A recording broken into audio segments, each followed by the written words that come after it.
I've done all of Brighton. Hello there, you bloody loose units, and welcome back to Spicy Boy Reviews, Episode 2. I am your host, Andrew Isles, and I hope we've had a good week. I hope we've had an interesting week. Let's top the episode off with what we've been up to. Fuck all has happened this week, except for today, catching public transport, which is always a fucking gamble in Melbourne. I was coming home from the city, and everything was going okay. We're probably about 8 or so stops away from where I live, and all of a sudden, one of the train doors flies open, and in comes what I can only describe as a meth addict.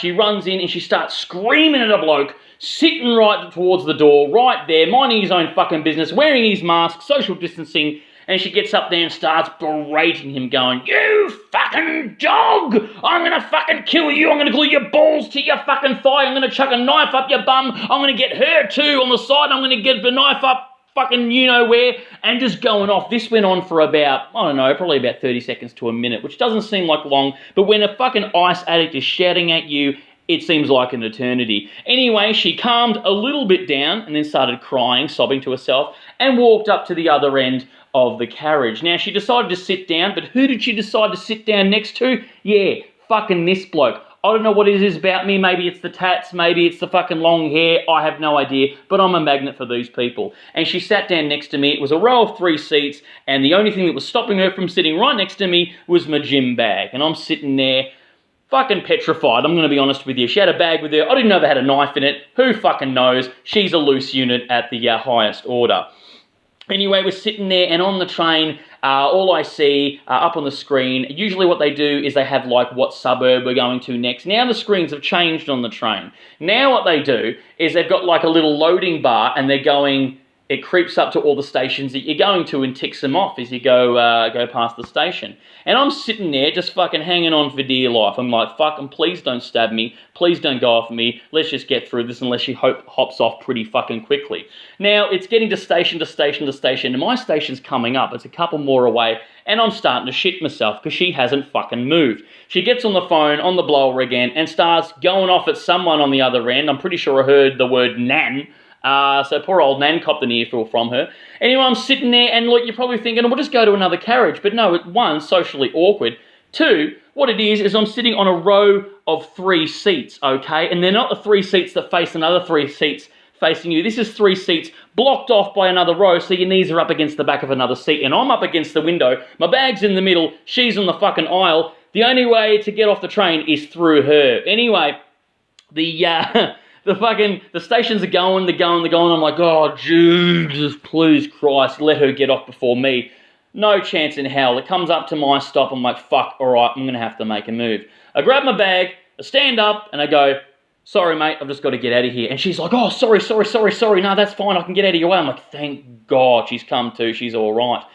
But on the way through, she's like whispering into my ear. She's like, do you have any weed? I'm like, mate, it sounds like you're fucking into something a bit more stronger. But I said, no, I don't have a dealer, I don't have anything like that. She's like, you sure? And I'm like, I'm pretty fucking sure, I just want to get off. Anyway, got off the train, everything's good, just got home, poured myself a bourbon and Coke. I usually drink bourbon on the rocks or bourbon straight, but you've got a fucking movie review to get through, so here's the Coke and caffeine and sugar. So, up your bum, cheers, I didn't die. Now, that was my morning. I wasn't going to have an interesting story to say at the top of this episode, but since that fucking happened on the way here, there you go. What a good opener. So that bloody meth addict got me got me a good story at the top of this episode. So I hope we're all well. I hope we're all you're looking after each other and being kind to one another. And here we are, second episode. Now we're going to do a review of not a controversial film, but a film that splits certain audiences. It's Tenet. Armed with the only one word, Tenet, the fighting for survival of the entire world, a protagonist journeys through a twilight world of international espionage on a mission that will unfold in something beyond real time. Confused yet? Well, fucking strap yourself in, because this is an absolute clusterfuck. Well done, Nolan. Okay, directed by Christopher Nolan, starring Robert Pattinson. Who else is the other? What's his name? Denzel Washington's son. I can't remember his name, but that's who I know who he fucking is. He was in Black Klansman. He's a really good actor. The chick from VCA's in it. She's awesome. Kenneth Branagh, fucking the second coming of Laurence Olivier himself. There you go. It's a good cast. Great director and writer as well. With this film, it's interesting. It seemed like it was sort of James Bond-esque. It's almost like how Christopher Nolan would make a James Bond film, I suppose. It was interesting. It was interesting, the choice to make the lead called protagonist. I suppose to have a bit of a disconnect from emotion and with the storytelling. I don't know why the fuck you would do that, but I guess it's a choice. It's Christopher Nolan. I love the guy. I love all of his films. Honestly, honest to God, I think he's one of my favourite directors. He's kind of like the thinking man's action director. But with this film, it's interesting. It's very divisive and it's split a lot of audiences. It's almost like he heard audiences say, "Ooh, Inception and Interstellar was a bit too confusing," and he's gone, "Fucking wait on, hold my vodka and tonic, I fucking got one for you." And he really turns it up here to 11.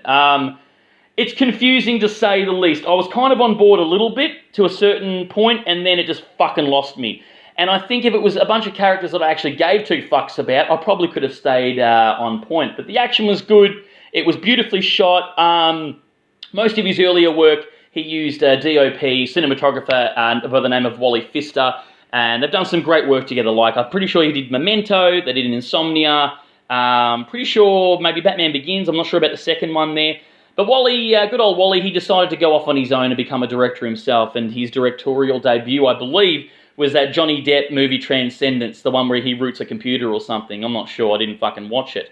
But on a side note, Johnny Depp probably should have stayed with that fucking computer in hindsight, because at least it wouldn't have abused him for many years and dragged his name through mud, so he lost his contract with Warner Brothers and Disney. But I digress. Let's not get fucking political here. It's a movie review show.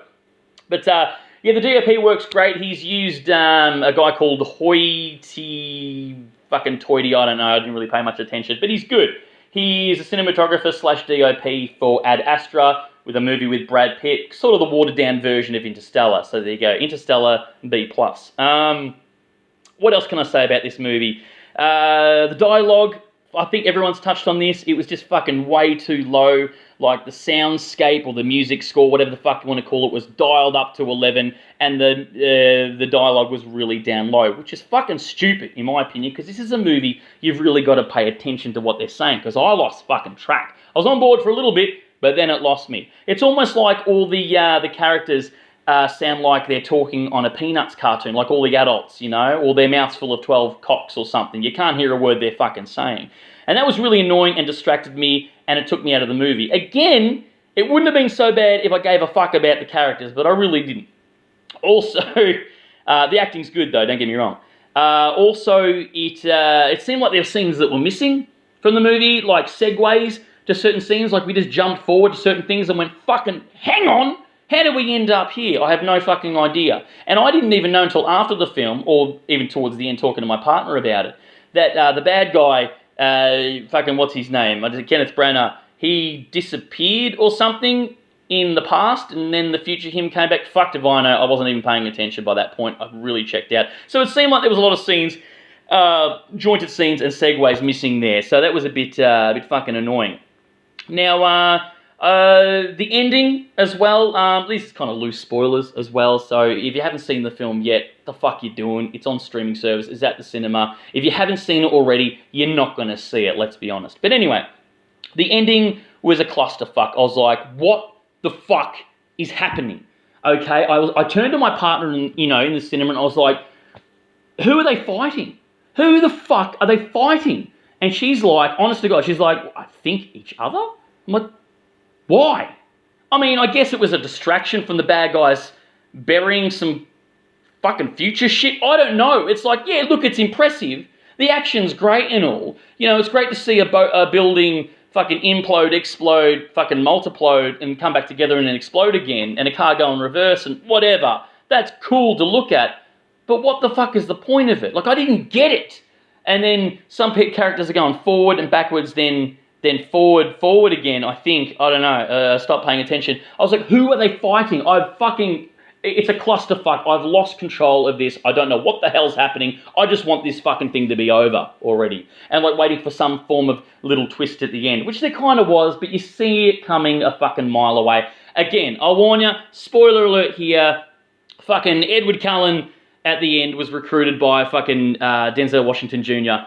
In the past, and then now, like, they say it's the end of a beautiful friendship at the start of another, so kind of like the master and the apprentice, you know, swapping roles, whatever. It's cute, I guess, but I saw it coming a mile away. Not that that's a bad thing, it's just that, like, yeah, cool, is that it?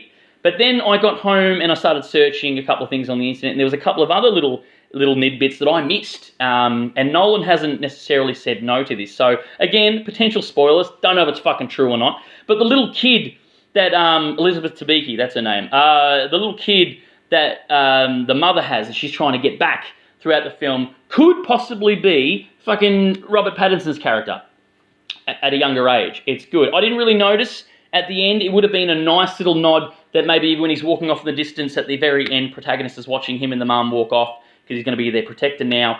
If the backpack he's wearing is the exact same backpack, I don't know, it might be. I wasn't really paying much attention. But the little dangly bit at the start of the film that you noticed, and at the end, of course, was on the backpack of good old R-Pats. That would have been a nice little fucking, ooh, there you go. So it is the end of a friendship of some sort because he's been a surrogate father to him. That would have been a fucking cool twist, but it's very ambiguous. And by that point, I couldn't give two shits. I needed the biggest piss in the world because the film's about 3 hours long. And that's it. I just wanted to come home and have my fucking bourbon and Coke and possibly got stabbed on the way. So there you go. But this film is good. It's beautifully shot. The action's great. You expect that from a Christopher Nolan film. But yeah, there you go. Like every other episode, I like to end with a recommendation, a little wrap up at the end, I suppose. And my recommendation for this is be fucking kind to people, and not just any people. In particular, retail workers, wait staff, customer service assistants. Be fucking good to them, because don't forget, we've been locked up for 8 months, all right? We've done nothing. We've been closed off from the world, and now we're out. Just be fucking happy that you're out there in fucking public. You're not locked up at home, okay?